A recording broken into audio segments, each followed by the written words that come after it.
Everyone's going to stay with me. Good morning. Good morning. We are en route to Minneapolis for Maz's green card extension. Green card extension. Yeah. So that's that. I just would like to thank the current administration for being so timely with filling the jobs in places like nationalization. Thanks so much. You've done an excellent job, really, across all of your curriculum. But really, really excellent job. So bravo to you, you jackass of a human being. Sorry, Mother. Anyway. Currently it's raining on the way to Minneapolis, in case anyone was wondering. Yeah. And my steering wheel is not actually this big. It's an optical illusion. You are also driving an English car. Oh, it does look like we're driving in England. Oh, I wish we were driving in England. Well, we got the weather for it. That's true. Okay, so it's Inspired Wednesday, and I was reading this email that I get from this guy named Mike Roderick, and I thought it was interesting. I'm not going to read you the whole thing because it's kind of long, but he's talking about the fallacy of the finish line, and he's really talking about it in business as it relates to COVID, and this shift that we all made from in-person meetings, happy hours, events, to full-on Zoom or equivalent, and how a lot of businesses did this. Well, we're going to be in this for the rest of our lives, so let's go all in on virtual meetings. And his whole point is, when you go all in expecting that this is just the end or the new beginning, you make a mistake, because what you don't recognize is that new beginnings are happening all the time. So he says, so he's talking about people who are doing well in this time. It's all about the experience they're creating in concert with what they are learning about the market in real time. The mistake many people make when there's a major shift is to assume that things will continue to be that way for a really long time, when really we have no idea what's coming next. I refer to this as the finish line. Many people believe that there is a finish line in business, a place where we can coast and just enjoy our success. But time and time again, I've watched as those who believe they are at the finish line end up being the ones who end up being finished in terms of their business. And it comes down to one very simple truth. Time never stops. And we're talking about that today because I think that's actually something that human beings do in their own lives. So, for instance, you work really, really, really hard to lose a bunch of weight. And then you get to your ideal weight and you think, well, I can celebrate with an ice cream cone, a Special K bar, a hamburger, a French fry, whatever. And you think that you've hit this new reality and that it will just last. But it doesn't, as we know by evidence of all the people who lose the weight and put it back on, and lose the weight and put it back on. And the same is true of getting sober. You can get sober and decide, well, I'm sober now. I just read an article this past weekend about a woman who celebrated a year of sobriety, and to celebrate her year, decided that she'd done so well she could have a beer. I have heard that from people many a time. That she knew she could manage it because she had so successfully done it for a year. And so she did. She had a beer, and for a while she only had a beer on Fridays, and then she started having one on Saturdays, and then she started having two on Saturday, and the cycle progressed. Now, that is not to say that people can't have a major life shift and successfully, occasionally enjoy other things. I mean, really, setting aside addiction, but just something that you're trying to manage. So let's go back to weight. You know, if you lose all this weight, but you never allow yourself to enjoy anything fun or naughty, what's the point? Yeah. We're not just here to weigh the number on the scale or to land the corner office and be miserable, or to have the child who excels at everything but is depressed, or whatever it is. Time never stops. And so it goes a little bit back to yesterday and this idea of what are you tending to? Maz has to tend to his sobriety. Quite frankly, I'm quite fortunate. So I'm sorry to say this because it's kind of crummy for people who don't have this luxury. But I'm pretty lucky in my weight.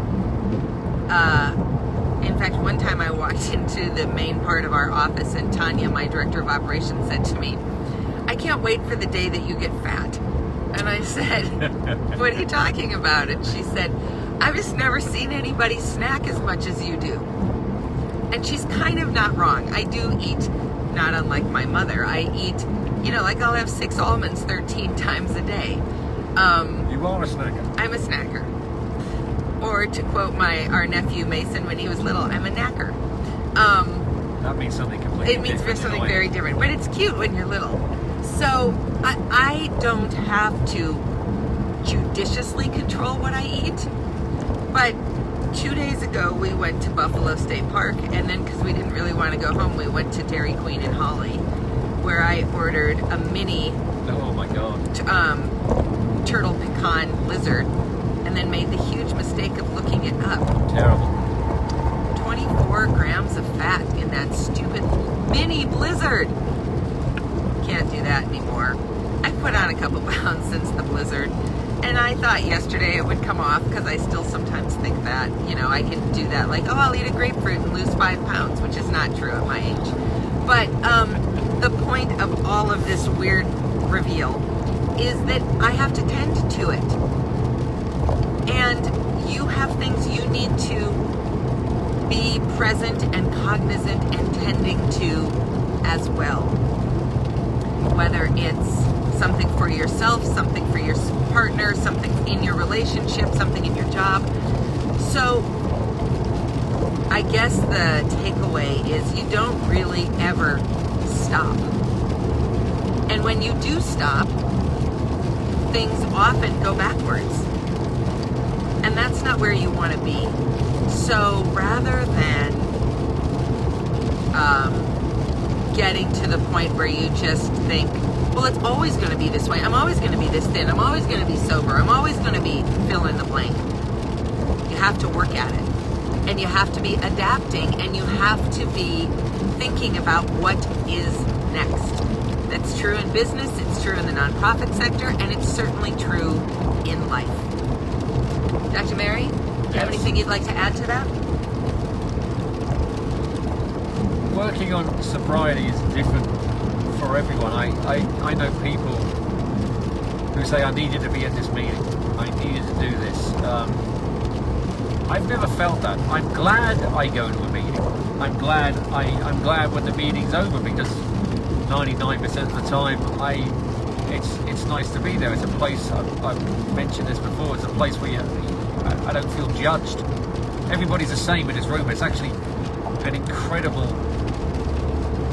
nice feeling. I mean, yes, you hear people who've got some stuff on the mind, and when they share, some of it's heart-wrenching sometimes, and some of it's joyful. I'm not saying it's all depressing, but I think I had this conversation with Quinn as well as many other people who asked, how does AA work? Because there are some articles out there that say that AA doesn't work on principle because you're guilted into never drinking again. I don't think, for me, that's not true. I worry that at one point I might say, oh, you know what? I think I'm good. I'll have a drink. That's actually a fear for me because I don't know what will happen next. And quite honestly, right now, 3 years, 8 months into it, I couldn't imagine wanting to even try that, because my life now is just way better than it has been in a very long time. That's what I think keeps me sober, not the fear. I do get every now and then I have a day where I'm fearful, but right now I don't have any fear, and I'm just enjoying sobriety, but I'm aware that you have to think about it. And adapt to it. I can't, I adapt to it all the time. I even, I was joking with Dana the other day, I was doing an incredibly bad paraphrase of Hannibal Lecter. And I said, I'm going to eat this with some fava beans and a nice bottle of non-alcoholic beer, instead of a Chianti. It doesn't really have the same ring to it somehow. And it's not as mindfully scary, but you just adapt to things like that. It's a bad example, but that's the only one I can think of while I'm driving here. Well, yeah, I think the takeaway is just, if you settle and stop pushing forward, stop being mindful, stop thinking about what is next, you maybe won't slip backwards, but you might. And then you just have to start all over again, and you're starting all over again from a deficit. And that's just not a place you want to be anywhere in your life, in any aspect of your life. So if you think about Zoom as the new baseline, well, something's going to come along and disrupt Zoom. And then Zoom will have to figure out how to one-up the one-upper if they want to keep moving forward. I mean, we've already seen them iterating in these months. Maybe that's the point today. How are you iterating? How are you maintaining and exceeding the thing that you got to that is where you wanted to be? So take that and stay dry if it's rainy where you are, and think about us at 11 as we are going in to prove that we actually have chosen each other for 19 years, and that 12 and a half years ago we didn't get married to provide Maz a green card. That's a really long commitment to make just for someone to get the green card. So I guess it's going to stick. Yes, but we work on it. Yes. I mean, there's nothing wrong with being comfortable and happy. You just, I'm going to sound like my mother. Never take anything for granted, I guess. But in a more positive, happy way than an Irish Catholic woman would tell you. Yeah, it would be said with more emphasis and more fury. But the actual real thought and niceness was in there somewhere. I mean, don't get me wrong, but don't be afraid to think, you know what, I can't, this is wonderful, but I shouldn't take it all for granted. What do I need to do to make sure this happens? It could be a certain thing of like, do I need to, shall I think about having a drink or trying a drink? Maybe, but not today. Or if it works for you, fine, try it. If you're afraid, wait a while until you're not as afraid. Yeah, okay. That's it. We'll see you tomorrow with a guest. I'm very excited for her. Finally. Yes. A real guest. Well, not an eyebrow pencil. We're going to have a human being. We're going to have a human being joining us tomorrow. She's going to be sitting in the back of the car. It's going to be a bit crowded. I think the conversation is going to be really interesting. So I hope you tune in tomorrow at 8:30. Have a great day. Keep iterating. Whether you have something that you are afraid of or not, the only way forward is forward. So keep going and have a great day. Bye. See you later.